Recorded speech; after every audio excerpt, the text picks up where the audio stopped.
whatever you do, whether it's websites, whether it's Facebook pages, whether it's direct mail, advertising in newspapers, or billboards, you need to think along these 3 lines, and that's simplicity, clarity, and make it intuitive as well. So make sure it's simple. Always think, make sure it's simple, make sure it's clear, make sure the steps are clear, and make sure that it's very intuitive, that the journey that you're going to give to this customer is very intuitive as well.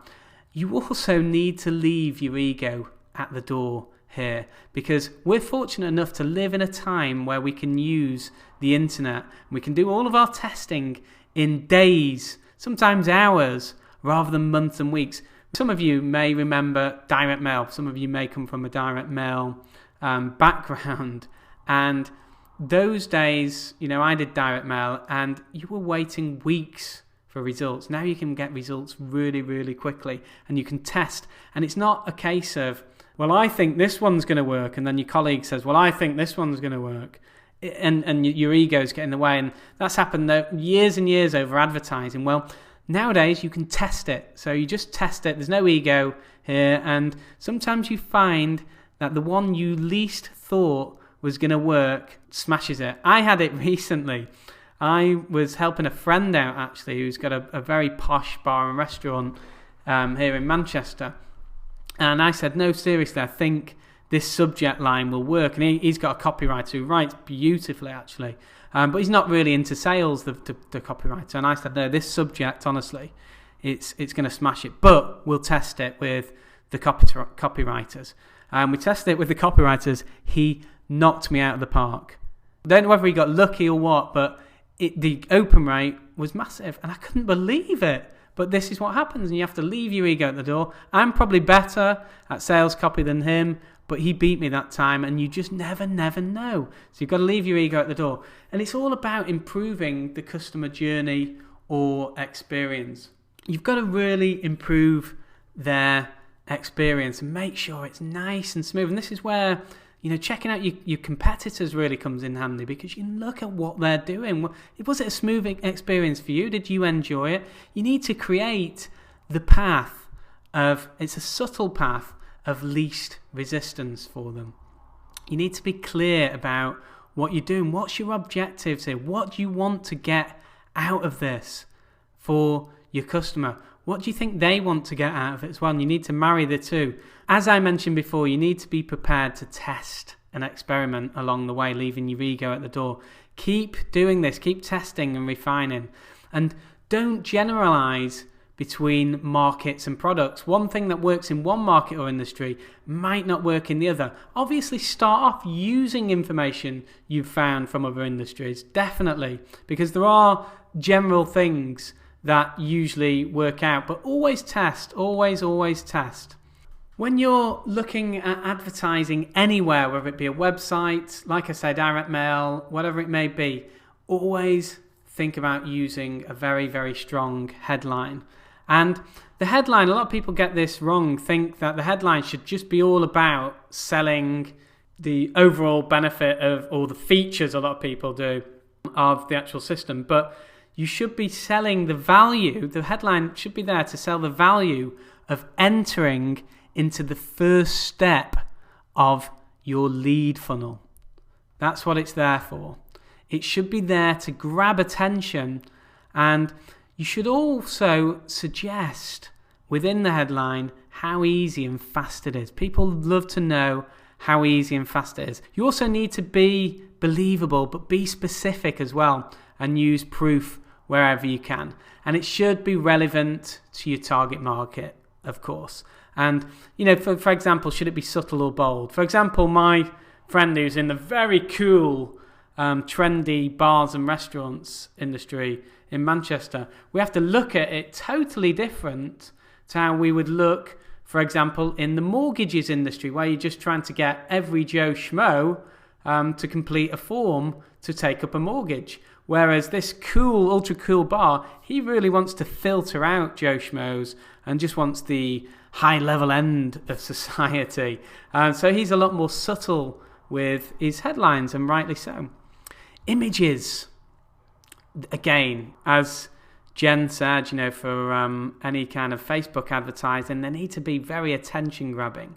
And trial and test whether you're going to use positive or negative, depending on the message. For a positive one, you'd have, the successful outcome of using your product or service. So someone punching the air and, smiling. Obviously try not to be too cheesy. Or you may, for negatives, the pain of someone who didn't use your service, someone who's holding debt, lots of bills in their hands because they're deep in debt. I know it's moody as hell, but these things work. Have whatever it is pointing at where you want them to go. Look at this little man on a horse pointing to the writing here, or if there was a form there, you'd want it pointing to the form. So if someone's face is slightly tilted, if you've got a picture of somebody, on the image, and it's slightly tilting, then make sure it's tilting towards the form. And if it isn't, reverse it so that it is, or whatever you're trying to do, or pointing towards the telephone number. Or if you want them to read a bit of copy, point it towards the copy. For example, if you look at this image on that side, it kind of draws you away from the message, draws you away from the page. That's really important. Social proof. You'll hear marketers talk about this all the time. If you have any stats or real information on, how many members you have or how many people you've helped, who've used your service or your product, then make sure you've got it on your site. Show people. People really need to see this. Remember to keep it relevant, though, to your perfect customer or client. Another great way of social proof is social media plugins. Look at this on my blog here, an interview with my good friend Ed Dale. Look at what I've got there. I've got the Facebook like plugin, which shows that 23 other people liked this particular post I did with Ed. 19 comments as well. I've not pointed an arrow to that, but there's 19 comments, again, social proof. 13 people retweeted it. And then if you look on the right-hand side here, there's a social plugin for my actual Facebook page. And it shows here that 1,100 people like this, just over 1,100.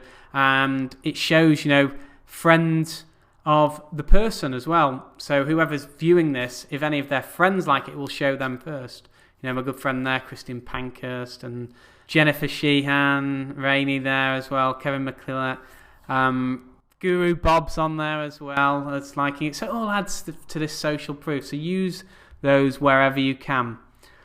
When you're looking at content copy, you need to remember that each sentence is really important, and you need to really take care with what you're writing. And this is the same as when you're doing videos as well. Each sentence should be used to entice people to the next sentence or call to action. And also write it as, and same with videos as well, write it as if you're talking to one person. Just like now I'm talking to you as one person, even though we both know that there's more than one person on this webinar right now.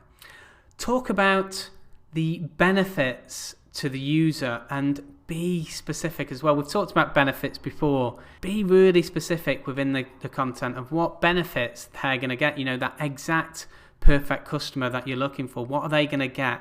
Answer the questions. What does this product or service do? Why is it there? How does it work? Answer so what or what if. Use bold to emphasize important benefits or statements as well. Break paragraphs up with bullet points or numbers. This is really good for people who just scan like I do. I don't like reading stuff. So, make it as well as bold and paragraphs and bullet points, or highlight it in yellow, that type of thing.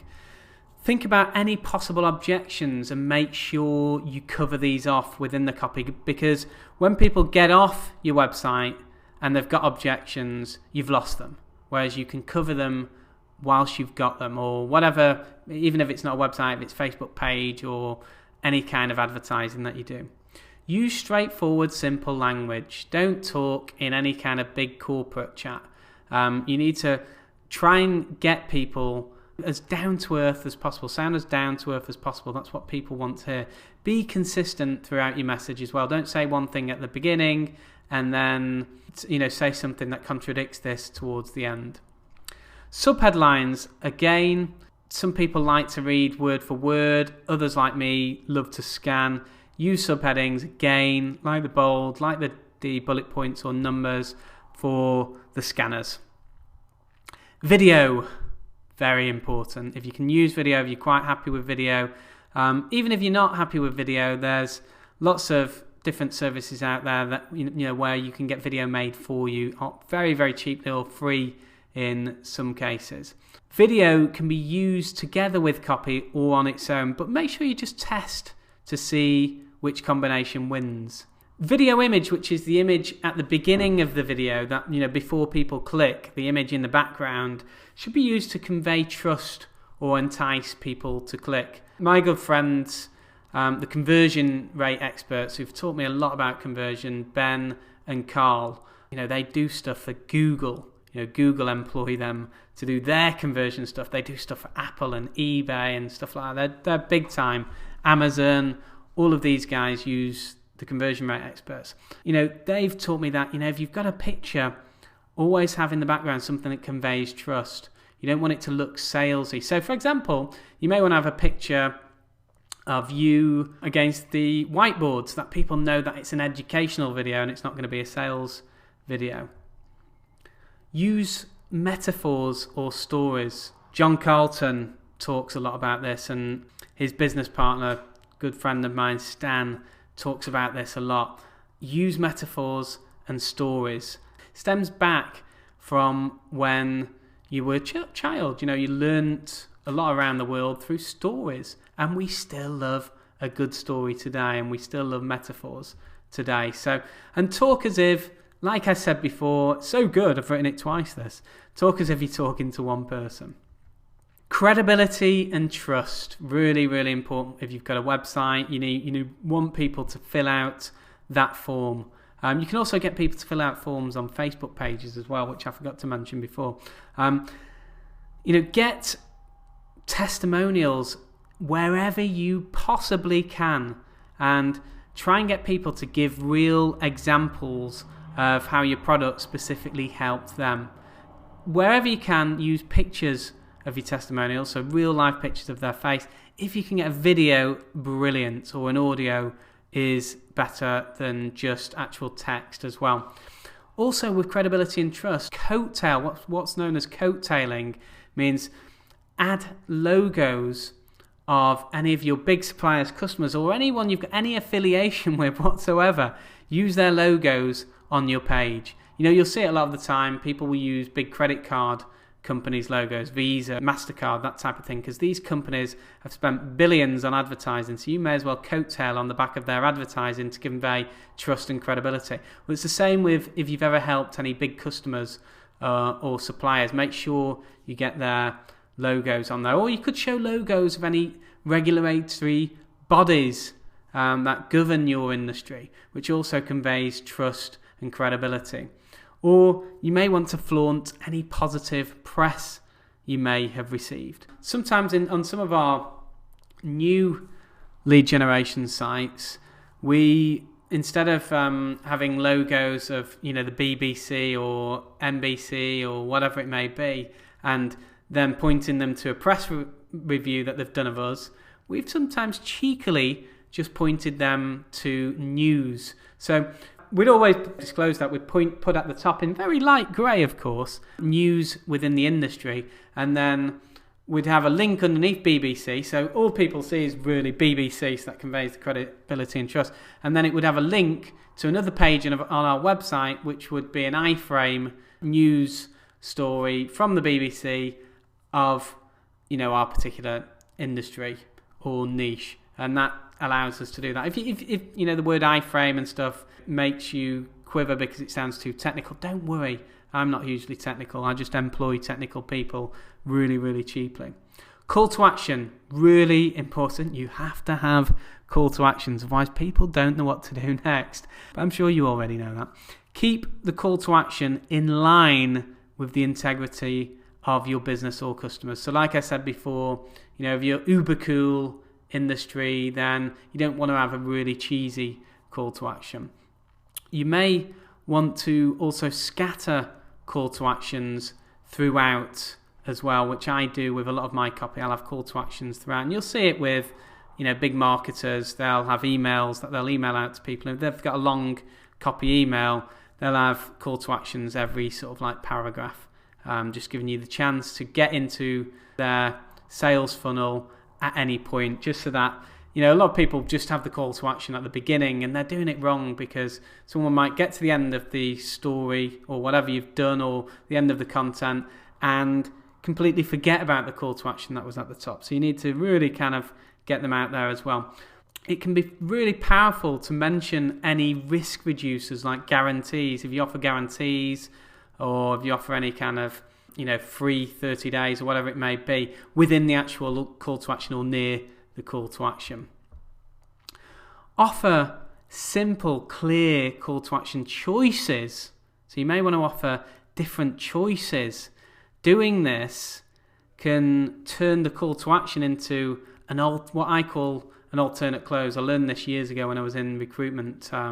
It's called an alternate close. So instead of them saying, should I do this? They say, which way should I do this?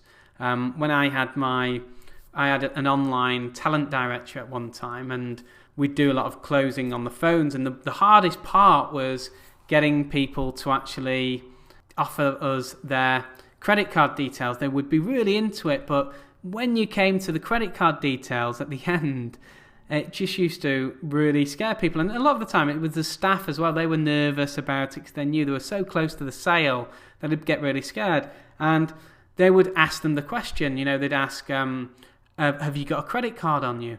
And 95% of people were like, no, I don't actually, because it would give them the chance to get out of it and have a think about it, because people love to have a think about things. And that's why you need to, really get them into a call to action quickly. So we started learning, well, how do we word this so that we're not asking a closed question, a yes or a no question at the end? How do we reword this? And the way we came up with was we gave an alternate close. So we said, okay, so how are you going to be paying for this? Is it going to be on credit or debit card? And they would, instead of making it easy to say yes or no, they'd go, credit card.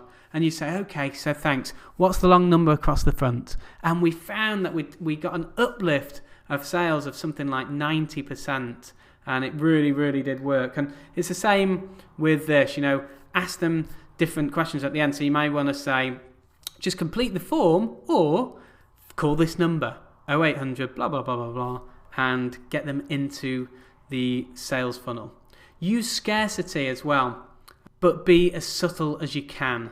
E.g., apply now to avoid any future price increases. People are getting sick of these scarcity tactics, even though the big companies use them. Apple are massive at scarcity. How difficult is it to get an iPad? And they'll use all sorts of excuses. They had a very valid one this year because of the Japan incident, but I'm sure they'll have more next year, which will create scarcity and just makes people want it even more. When using forms, which is massive in lead generation, you may just want to get people onto the phone. That might be your prerogative. But a lot of stuff I do is using forms. Now, we know in general, and this, like I said before, you can never be too general, always task. But in general, more fields on the form equals less conversion. So the more questions you ask, the least people will complete the form. The less fields equals less qualified. Now, we all know that to get the lead as hot as possible, we need them more qualified. So the way to get more questions is to ask more questions once the form is complete. And the way we do this is using a technology called Ajax, which basically just, once they've hit submit button or sign up now, whatever the button is, they, at that point, by the way, submit is not a good button to use. I don't know why I said that, but the word submit is just not a nice word. But once they've hit that button, sign up now, whatever it may be, then you may say, would you mind answering a few more questions so that we can get the best quality of product or service to you as fast as possible?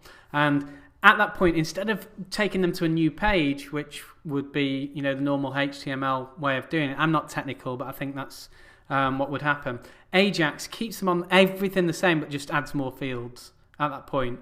and it psychologically makes it easier for them to complete it. You want high conversion with high qualification. This is a really good way of doing this.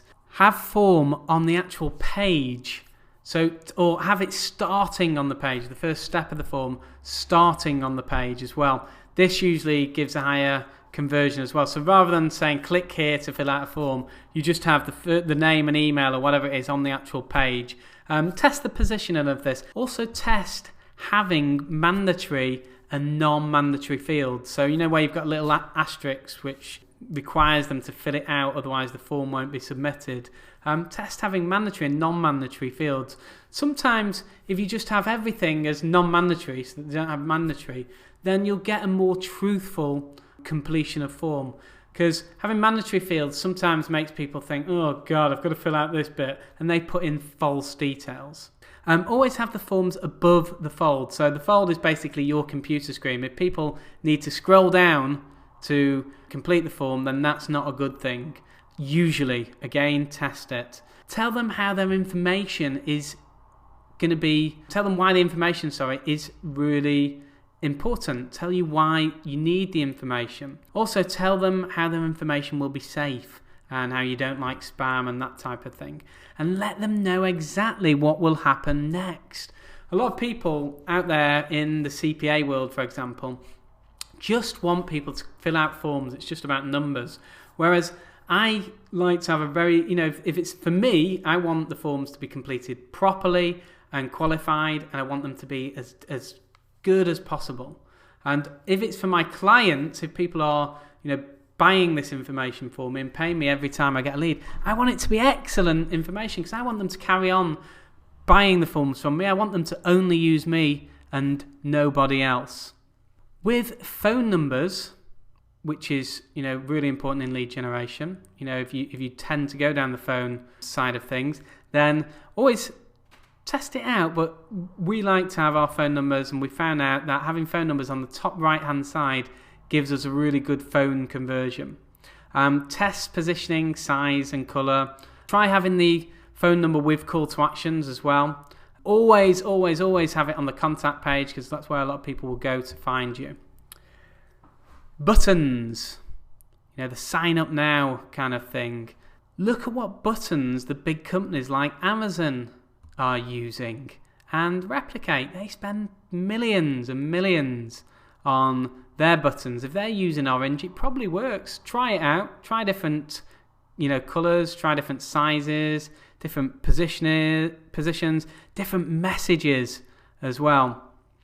Arrows, another kind of attention grabbing thing. Again, test different size, different colour, different positioning. I'll give you an example. On one of my lead generation niches, we changed a red arrow into a green arrow and got a 5% uplift in form completions. It's amazing if you can, just test these things out. Tracking. When you're tracking all of this information, you need to do it properly if you want to get good results. And best way to do it online is Google Analytics. It's completely free of charge. With phone tracking, what you can do there is use multiple numbers. So you might have a different number for each different website, so you can tell where the information has come from, or different pages on the website if you really want to get into the nitty-gritty of it, or different traffic sources.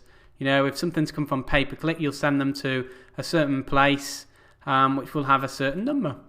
Or you can really drill it down to keywords if you're doing this big time.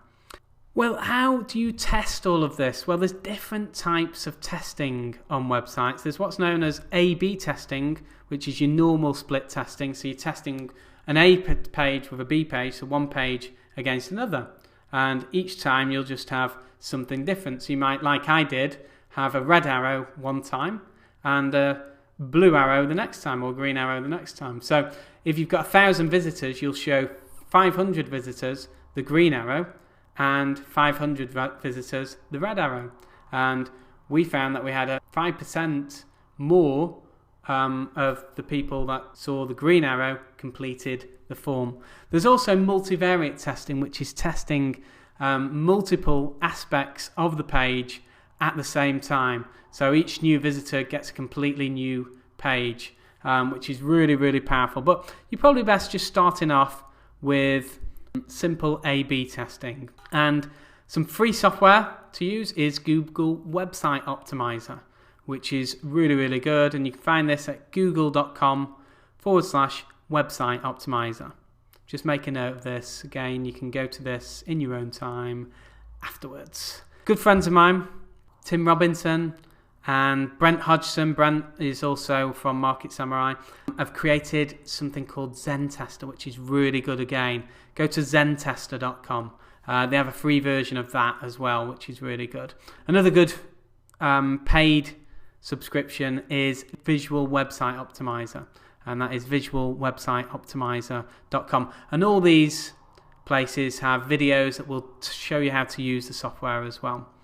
Another good way of testing stuff is having a live chat button on there as well, live chat form on there as well. If you think about it, you'll have hundreds, thousands of visitors who land on your site that never do anything.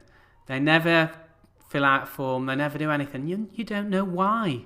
So a good way of finding out why is having a chat form on there. And good system is actually zopim.com, zopim.com, and that has a free version as well.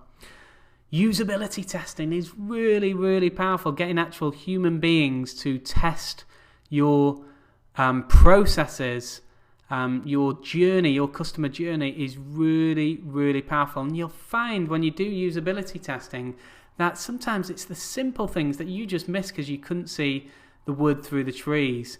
Or sometimes it's stuff that you just never would have thought of, and you're like, wow, it's amazing that they've given us this information. And you can get real humans to test at usertesting.com or whatusersdo.com. Again, just make notes of this. You've got plenty of time after this to go over to these sites.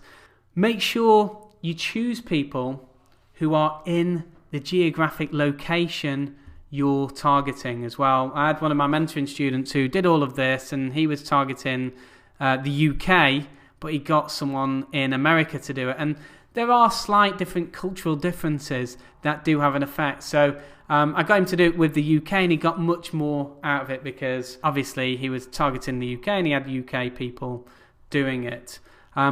Click mapping is pretty good as well. Crazy Egg is good, so that's crazyegg.com. Check that out, which just shows you where people are actually clicking. So you may get people clicking on a certain image on your website, for example. You know, most of the people who come to the site might be clicking on this image, and you're like, why are they clicking on that? And then there's nothing for them to go to. So if people are clicking on it, then utilize it. Have a link underneath it, maybe linking them to the form or linking them to something useful. So click mapping is really good as well. That give you great information. Customer surveys are really good. You can use SurveyMonkey, so you can ask them questions, find out what they like about your service, what they don't like, what they would change about your service. Your customers are your best people to ask. You know, they're the ones who utilize your service, or they're the ones who've experienced the journey of your service or your product. Refer a friend is really good as well. This again is good for traffic. It's good for conversion, because if people are actually referring friends, then there's no better way of selling your product than getting someone to sell it for you. Referring a friend is great. Now, always when you do refer a friend, let them send personalized notes to their friend. And there's a very good reason for doing this, because especially if you have in your privacy policy that you may utilize this information, you should be reading what people are writing to their friends. This is really powerful information. Again, I learned this from the conversion rate experts. You want to look at how they're selling your product or service to other people, because this is really, really good information. It's brilliant copy that you can use when you come to retest your website or do email outs or whatever you're going to do. So that is how you can maximize the attraction. There is one essential element that every online business owner and internet marketer needs, and that's list building. Do you have it? In my free 12-day e-course, I'll be introducing you to the basics of list building that can start working for you to produce more traffic, more leads, and of course, more customers in your business. Once you register on the next page, I'll show you exactly why it's so important to build your list, what list building is all about, how to build your lists, and then what to do with them to get maximum conversion. And the best part, you can do it all without any prior list building experience and with little money. You can't afford to ignore list building any longer. Isn't it time you do it right? Click the link below to get started now.